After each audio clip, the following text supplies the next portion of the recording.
Bismillah, Assalamualaikum warahmatullahi wabarakatuh. Baik, pada kesempatan kali ini kami dari kelompok 10 akan mempresentasikan terkait materi tata kelola perusahaan dan tata kelola pemerintahan. Terlebih dahulu kami akan memperkenalkan diri. Perkenalkan, nama saya Janu dengan NIM B1B1211136 dan teman saya. Perkenalkan, nama saya Febrianti Tamrin dengan NIM B1B1211122.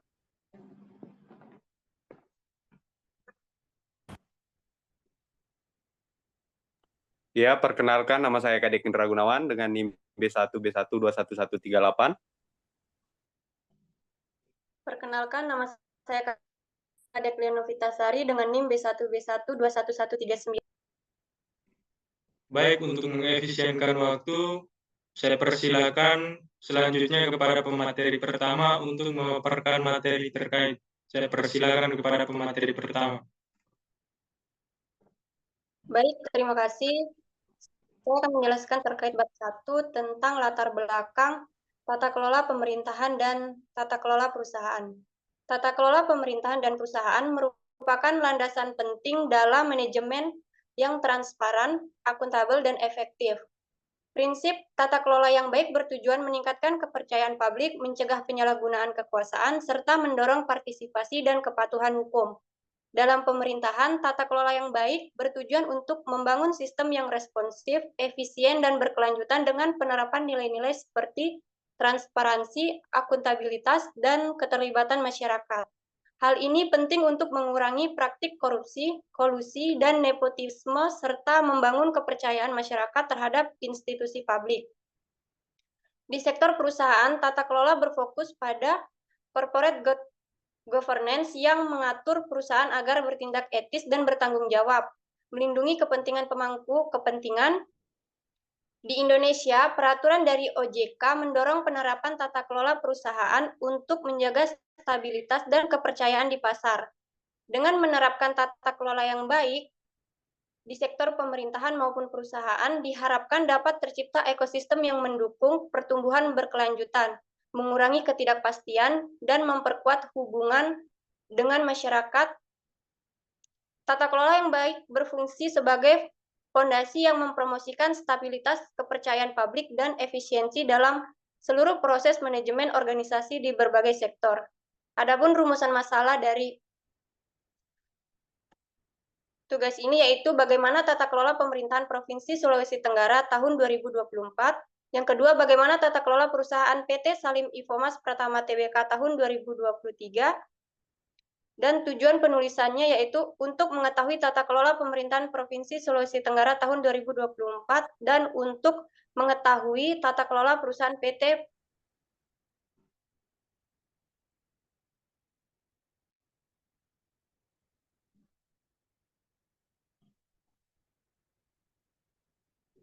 Salim Infomas Pratama Tbk.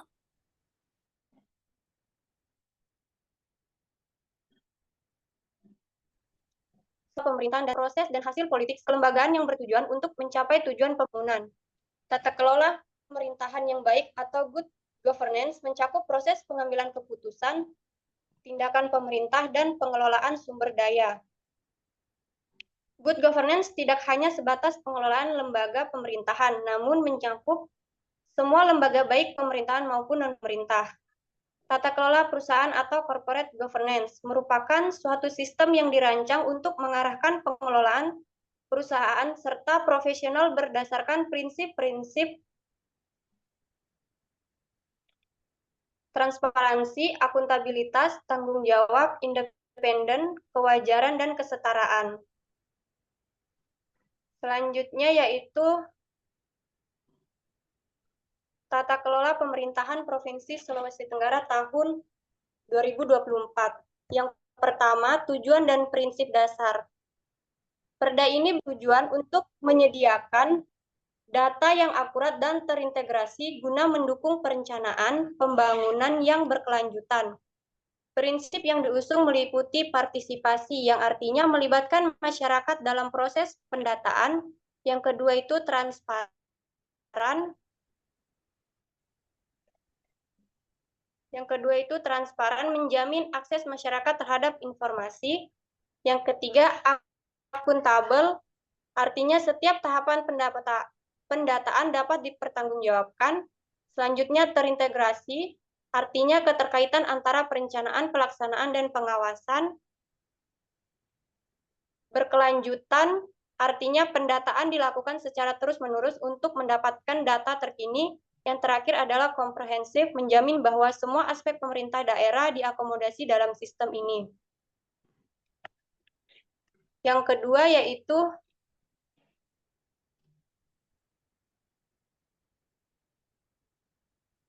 ruang lingkup peraturan.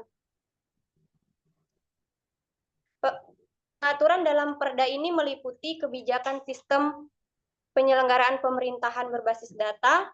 Yang kedua, tata kelola pendataan desa dan kelurahan. Yang ketiga, keamanan dan kerahasiaan data.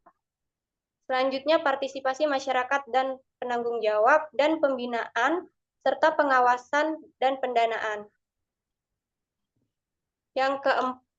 Yang ketiga yaitu tata kelola pendataan.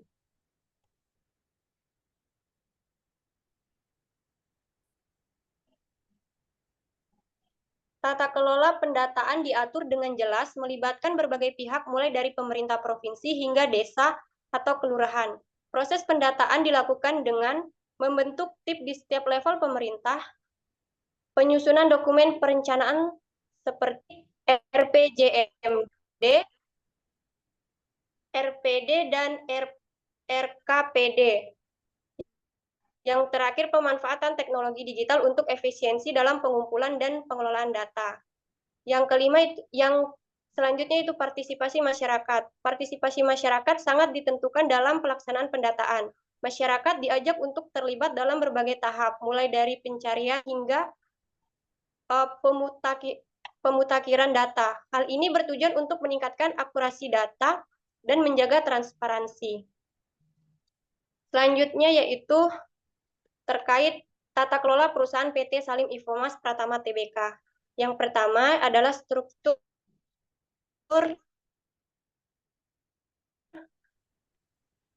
tata kelola. Perusahaan PT Salim Infomas Pratama Tbk memiliki kerangka kerja tata kelola yang komprehensif, yang mencakup kebijakan target, sertifikasi, dan standar yang jelas untuk mengarahkan pendekatan keberlanjutan perusahaan. Direksi perusahaan terlibat langsung dalam pengambilan keputusan. Strategi terkait keberlanjutan memastikan bahwa semua inisiatif sesuai dengan visi dan misi perusahaan. Selanjutnya yaitu kepatuhan terhadap standar.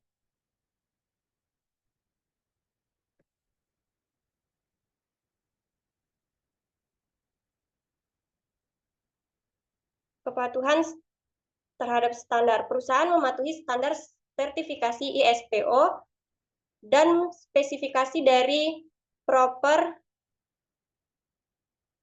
atau program penilaian peringkat kinerja perusahaan dalam pengelolaan lingkungan hidup. Ini menunjukkan komitmen PT Salim Infomas Pratama Tbk terhadap praktik pertanian berkelanjutan dan pengelolaan lingkungan yang baik. Selanjutnya itu komitmen terhadap keberlanjutan. PT Salim Infomas Pratama Tbk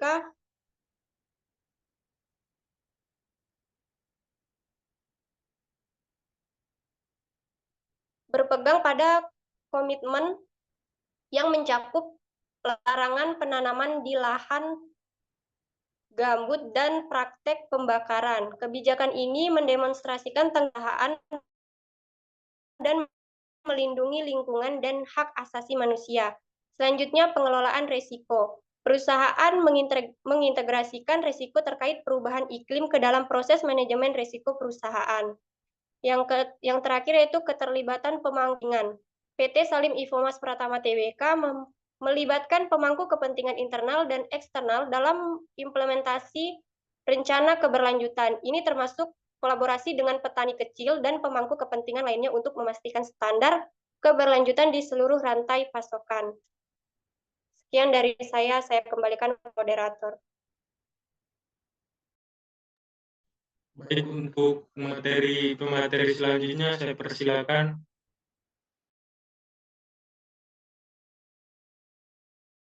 Materi selanjutnya bab 3 tentang metode. Yang pertama tata kelola pemerintahan Pemda Provinsi Sulawesi Tenggara tahun 2024. Yang pertama ada pendataan berbasis data, yaitu sistem penyelenggaraan pemerintahan diatur agar berbasis data yang presisi dan tingkat desa hingga provinsi untuk mendukung perencanaan berkelanjutan. Yang kedua itu pembentukan tim pemerintah, di mana di setiap level pemerintahan tim khusus dibentuk untuk mengelola data dan perencanaan seperti RPJMD, RPD, dan RKPD. Yang ketiga ada penggunaan teknologi digital, di mana efisiensi dalam pengumpulan dan pengolahan data ditingkatkan dengan teknologi digital. Yang keempat ada keterlibatan masyarakat, yaitu masyarakat dilibatkan dalam berbagai tahap pendataan dari pengumpulan hingga pemuktahiran data. Yang kelima ada keamanan dan kerahasiaan data, di mana proses tata kelola mencakup mekanisme perlindungan data untuk menghindari akses yang tidak sah. Yang keenam ada pendanaan, yaitu pembiayaan berasal dari APBD dan sumber sah lainnya memastikan keberlanjutan program berbasis data. Yang kedua itu ada tata kelola perusahaan PT Salim Infomas Pratama Tbk tahun 2023. Yang pertama itu ada kerangka tata kelola keberlanjutan, memiliki kebijakan dan standar yang jelas dengan arahan langsung dari direksi. Yang kedua, kepatuhan terhadap standar ISO dan proper. Di sini memenuhi sertifikasi ISO dan proper sebagai standar keberlanjutan lingkungan. Yang ketiga ada komitmen NDPE atau no deforestation, no pet, no exploitation, yaitu menjaga lingkungan dengan larangan deforestasi, penanaman di lahan gambut, dan tanpa praktik pembakaran. Yang keempat ada manajemen risiko, di mana perubahan iklim, Empat itu ada manajemen risiko perubahan iklim, di mana analisis risiko fisik terkait perubahan iklim seperti banjir dan defisit air diintegrasikan dalam manajemen risiko perusahaan. Yang kelima, keterlibatan pemangku kepentingan, yaitu bekerja sama dengan pemangku kepentingan internal dan eksternal termasuk petani kecil untuk menjaga standar keberlanjutan. Yang terakhir, ada audit dan pemantauan. Proses audit rutin baik internal maupun eksternal, dilakukan untuk memantau kinerja keberlanjutan menggunakan sistem ERP yang mendukung pelacakan kemajuan. Sekian dari saya kembalikan ke moderator. Baik, untuk bab selanjutnya akan saya presentasikan sendiri terkait bab 4, yaitu hasil dan pembahasan. Yang pertama itu ada tata kelola pemerintahan Provinsi Sulawesi Tenggara tahun 2024. Sistem penyelenggaraan pemerintah daerah Provinsi Sulawesi Tenggara sejalan dengan Sistem Nasional Ilmu Pengetahuan dan Teknologi sebagai landasan dan satu kesatuan dengan kebijakan pembangunan daerah dan nasional di segala bidang kehidupan. Sistem penyelenggaraan pemerintah mengakui, menghormati, mengembangkan, dan melestarikan keanekaragaman pengetahuan tradisional, keunggulan lokal, sumber daya alam hayati dan nirhayati, serta budaya dan bagian dari identitas bangsa, dan juga mewujudkan persatuan dan kesatuan bangsa. Hasil daripada pendataan ini menghasilkan data desa kelurahan presisi yang memiliki tingkat akurasi dan ketepatan tinggi dalam memberikan gambaran kondisi aktual desa atau kelurahan yang sesungguhnya. Kemudian, tujuan daripada pendataan desa dan kelurahan presisi adalah menyediakan data dasar untuk menjadi rujukan arah kebijakan daerah dalam penyusunan RPJMD, RPD, dan RKPD. Selain itu juga bertujuan menciptakan sistem informasi desa atau kelurahan yang terpercaya dan dapat dipertanggungjawabkan untuk memberikan wawasan mendalam tentang kondisi dan potensi desa dengan kelurahan. Kemudian, dengan memiliki data tersebut, daerah dapat mengambil langkah pembangunan yang lebih efisien dan efektif sesuai dengan karakteristik wilayah dan sumber daya yang dimiliki desa atau kelurahan terkait. Masuk kepada pembahasan selanjutnya, tata kelola daripada perusahaan PT Salim Infomas Pratama Tbk SIM tahun 2023. PT Salim Infomas menerapkan kerangka kerja yang komprehensif dan kebijakan. Dari kebijakan, target, sertifikasi, standar, dan program untuk membentuk pendekatan kepada keberlanjutan dan mengatasi risiko, serta peluang yang terkait dengan topik materi secara efektif. Untuk pendekatan manajemen PT Salim Infomas sendiri melewati pengawasan melalui kombinasi audit internal dan eksternal, analisis dalam tren kerja, dan tinjauan umpan balik daripada pemangku kepentingan. Audit internal rutin, proses pemantauan dan penilaian mematuhi berbagai kerangka dan standar audit, termasuk ISPO, Sistem Manajemen Lingkungan ISO 14001, dan Sistem Manajemen Mutu ISO 9001. Audit PT Salim Infomas secara komprehensif mencakup seluruh operasi, termasuk pengendalian lingkungan hidup dengan mematuhi standar-standar. PT Salim Infomas juga memenuhi peraturan lingkungan hidup pemerintah yang relevan. Adapun untuk terkait pengelolaan keberlanjutan daripada PT Salim Infomas Pratama, yaitu untuk komitmen terdiri dari misi, kebijakan, kode etik, dan nilai-nilai. Untuk perencanaan sendiri terdiri dari kebijakan pemerintah, sistem bisnis perusahaan, serta program keberlanjutan. Kemudian aksi terdiri atas lead-bank, sistem manajemen, sertifikasi, keterlibatan pemangku kepentingan, kolaborasi internal, dan pelatihan. Kemudian selanjutnya untuk penilaian perbaikan. Untuk penilaian untuk perbaikan terdiri atas indikator, sasaran-sasaran, audit evaluasi, dan tinjauan materi. Untuk yang kelima dan yang terakhir itu ada pelaporan yang terdiri daripada laporan tahunan, laporan keberlanjutan, dan situs website resmi dari PT Salim Infomas Pratama. Selanjutnya, saya serahkan kepada pemateri selanjutnya.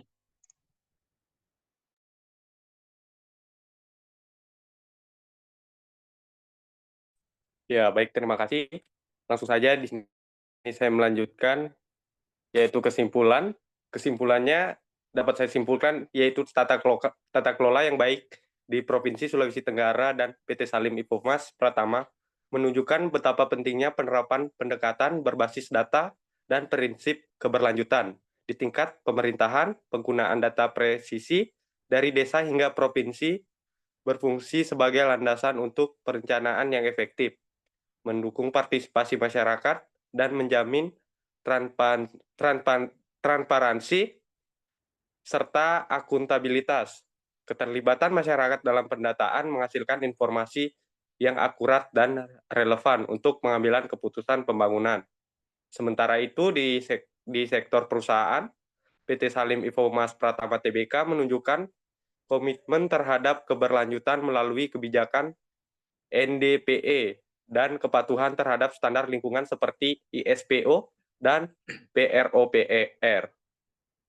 Struktur tata kelola yang melibatkan pemangku kepentingan serta manajemen risiko yang mengintegrasikan faktor lingkungan membantu perusahaan menjaga keseimbangan antara pertumbuhan bisnis dan tanggung jawab terhadap lingkungan. Secara keseluruhan, baik di pemerintahan maupun di perusahaan, tata kelola yang transparan dan akuntabel sangat krusial dalam membangun kepercayaan publik dan menciptakan sistem yang berkelanjutan untuk kesejahteraan bersama. Oleh karena itu, kolaborasi antara pemerintah dan sektor swasta sangat diperlukan untuk mewujudkan tujuan tersebut. Baik, itu saja. Saya kembalikan kepada moderator. Baik, mungkin itu saja pemaparan materi dari kelompok 10 terkait tata kelola perusahaan dan pemerintahan. Lebih dan kurangnya mohon dimaafkan. Billahi taufiq walhidayah. Wassalamualaikum warahmatullahi wabarakatuh.